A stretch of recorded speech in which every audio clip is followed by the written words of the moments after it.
হাফেজ তারাবি পড়ায়া টাকা নিতে পারবো কিনা, ঠিক না?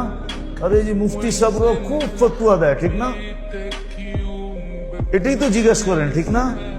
কিন্তু আজ পর্যন্ত কোন মুফতি সাহেবকে কেউ জিজ্ঞেস করছে, কোন মুসল্লি, যে আমি যে হাফেজের পিছনে তারাবি পড়ি, ও যে আমাকে কোরআন শোনায়, আমি যে ওর কোরআন শুনি, আমি ওকে টাকা দিতে পারবো কিনা এটা জানান, ও নিতে পারবো কিনা ওটা গুলি মারেন, আমি দিতে পারবো কিনা এটা বলেন।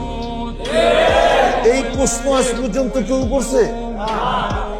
হ্যাঁ, না সেক্রেটারি করছে জিগান, না সভাপতি করছে জিগান, না মসজিদ কমিটি করছে জিগান।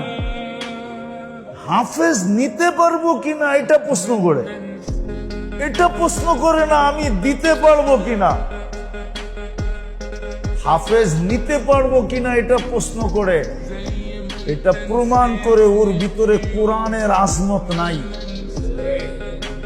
কোরআনের গুরুত্ব নাই, মহত্ব নাই, বড়ত্ব নাই, ও কোরআন সম্বন্ধে কিছু জানেই না।